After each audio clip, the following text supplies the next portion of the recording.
Good morning વિદ્યાર્થી મિત્રો। આજે ધોરણ 1 વિષય છે ગણિત। ગણિતની અંદર આપણે જોઈ રહ્યા છે પ્રકરણ 8 જેનું નામ છે 21 થી 20 સુધીની સંખ્યા। 21 થી 20 સુધીની સંખ્યા એમાં આપણે જોઈ રહ્યા છે દશક અને એકમ। સંખ્યા લખો અને જૂથમાં ન છૂટી દિવાસળી દોરો। એ આપણે ગયા લેક્ચરમાં જોઈ ગયા। અહીંયા જુઓ, અહીંયા શું કહું છે કે સંખ્યા લખો, દશક અને એકમમાં દિવાસળી દોરેલી છે, જૂથમાં અને છૂટી બરાબર। એ દિવાસળી આપણે ગણીને શું કરવાનું છે, સંખ્યા લખવાની છે। દશકમાં જેટલી દિવાસળી હોય એટલી દશકમાં લખવાની છે અને એકમમાં જેટલી દિવાસળી હોય એ એકમમાં લખવાની છે અને ગોળ રાઉન્ડમાં શું કરવાનું છે, એની કુલ સંખ્યા લખવાની છે કે કુલ દિવાસળીની સંખ્યા કેટલી બરાબર। તો અહીંયા જોઈશું આપણે કે અહીંયા જુઓ દિવાસળીના કેટલા જૂથ છે, 2। કેટલા છે, 2 બરાબર। એક જૂથમાં કેટલી દિવાસળી છે, 10। કેટલી છે, 10। એક જૂથમાં 10 દિવાસળી છે અને બીજા જૂથમાં પણ 10 દિવાસળી છે, પણ આ જૂથનું છે તો કેટલા જૂથ છે, 2। કેટલા છે, 2। તો અહીંયા દશકમાં સંખ્યા લખી દઈએ 2 લખ્યા। હવે એકમમાં કેટલી દિવાસળી છે, તો 1 2 3 4 5 અને 6। કેટલી છે, 6। 1 2 3 4 5 અને 6 તો અહીંયા લખી દઈએ આપણે 6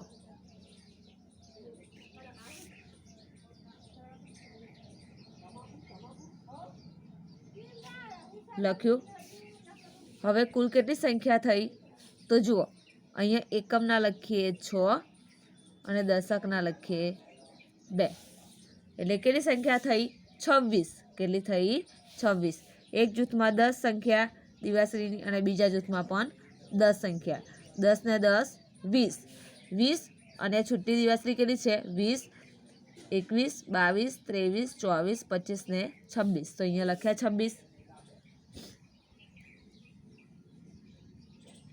26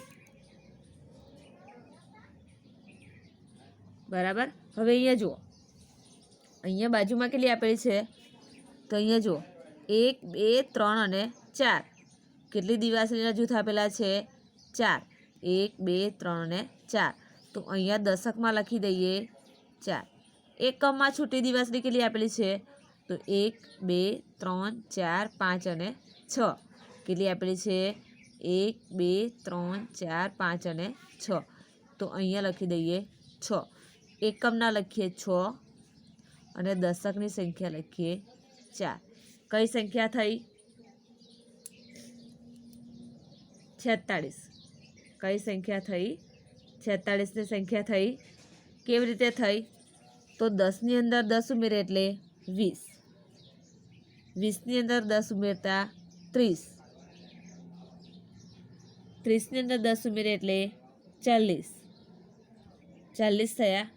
40 ઉપર છૂટી કેટલી છે, તો 40 પછી 41 42 43 44 44 ને 46 કેટલી થઈ, 46 તો અહીંયા સંખ્યા આપણે લખી 46ની સંખ્યા। કુલ દિવાસળીની સંખ્યા કેટલી છે, 46 બરાબર। હવે અહીંયા જુઓ, અહીંયા જૂથમાં કેટલી છે, 1 2 3 4 જૂથ આપેલા છે।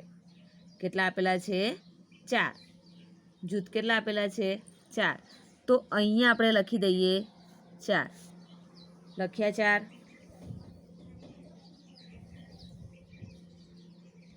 હવે એકમમાં કેટલી દિવાસળી છે, તો અહીંયા એકમમાં એક પણ દિવાસળી દોરેલી નથી। કેવી છે, ખાલી જગ્યા આપેલી છે। કેવી આપેલી છે, ખાલી જગ્યા તો અહીંયા લખી દઈએ આપણે 0।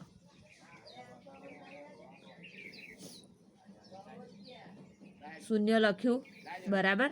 તો અહીંયા પહેલાં 0 લખી દઈશું અને 4 અહીંયા લખી દઈશું. એટલે કેટલી સંખ્યા થઈ? 40. કેટલી થઈ? 40ની સંખ્યા થઈ. કેવી રીતે 40ની સંખ્યા થઈ? જૂથ કેટલા આપેલા છે? 4. એક જૂથમાં કેટલી દિવાસળી છે? 10. કેટલી છે? 10. બીજા જૂથમાં કેટલી છે? 10. ત્રીજા જૂથમાં 10. એવી રીતે 4 જૂથમાં 10 દિવાસળી આપેલી છે. તો 10ની અંદર 10 ઉમેરતા ઉમેરતા 4 જૂથમાં છે, તો કેટલી દિવાસળી થશે?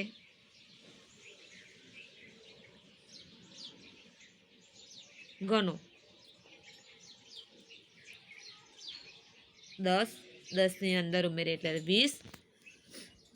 જો 10 10ની અંદર 10 ઉમેરે એટલે 20. 20ની અંદર 10 ઉમેરે એટલે 30. 30ની અંદર 10 ઉમેરે એટલે 40. તો અહીંયા 40 થઈ ગયા.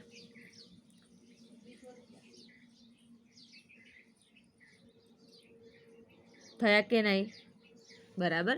હવે અહીંયા જુઓ,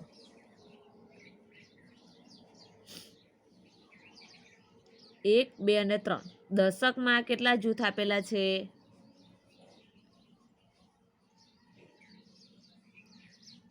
3. કેટલા આપેલા છે? 3. તો અહીંયા લખી દઈએ આપણે 3. લખ્યા 3.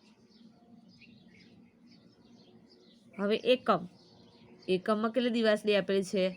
તો 1 2 3 4 5 6 અને 7. કેટલી આપેલી છે? 7. તો અહીંયા લખ્યા 7. હવે દશકમાં 3 અને એકમમાં 7. તો કેટલી સંખ્યા થશે? અહીંયા લખીએ 7. એકમમાં લખી દીધી, દશકની 3.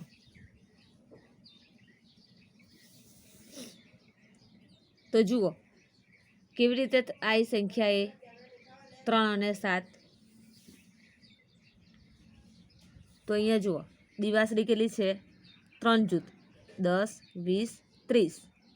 10 20 30 થયા. 30 30 પછી છૂટી કેટલી છે? 31 32 33 34 35 36 અને 37. તો અહીંયા થઈ ગયા 37. થયા કે નહીં? 10ની અંદર 10 ઉમેરે એટલે 20. 20ની અંદર 10 ઉમેરે એટલે 30. 30ની અંદર કેટલી ઉમેરવાની છે? 7 દિવાસળી. તો 30 31 32 33 34 35 36 અને 37. તો અહીંયા સંખ્યા લખી 37. લખી.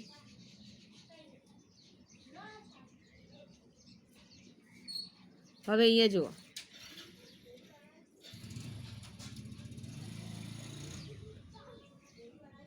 દશક અને એકમ. દશક અને એકમ. તો અહીંયા દશકમાં કેટલી જૂથ આપેલા છે? તો 1 2 અને 3. કેટલા આપેલા છે? 3. 1 2 અને 3. 3 આપેલા છે. તો અહીંયા લખી દઈએ આપણે 3. લખ્યા 3. હવે અહીંયા જુઓ એકમમાં છૂટી દિવાસળી કેટલી આપેલી છે?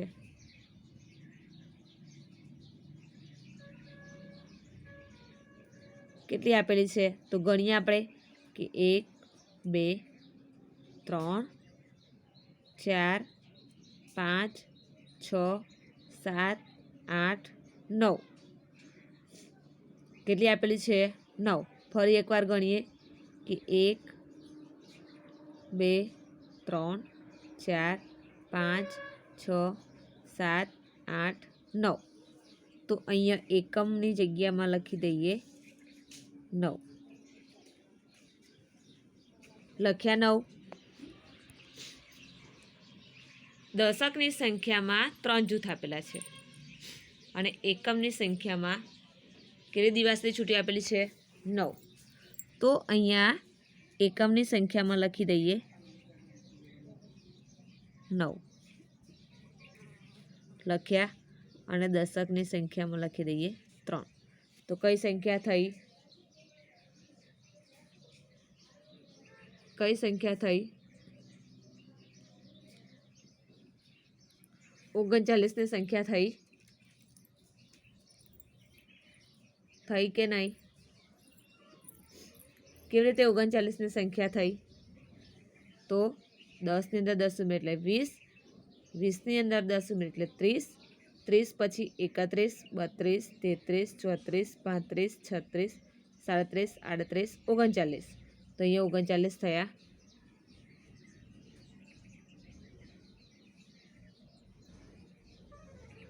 થયા કે નહીં? થયા ને 39. 10, 20 ને 30. 30ની અંદર 9 ઉમેરો. 30ની અંદર 9 ઉમેરવાથી કેટલા થાય છે? 39. કેટલા થાય છે? 39. હવે અહીંયા આગળ જુઓ. અહીંયા જુઓ દશક અને એકમ. દશક અને એકમ. તો અહીંયા જુઓ દશકમાં કેટલા જૂથ આપેલા છે?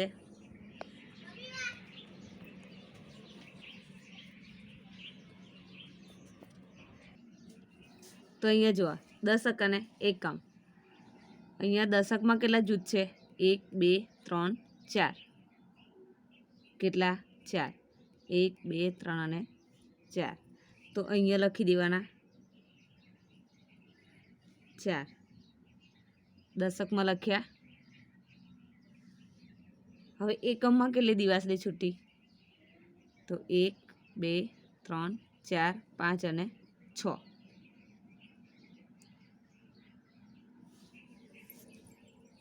કેટલી છૂટી?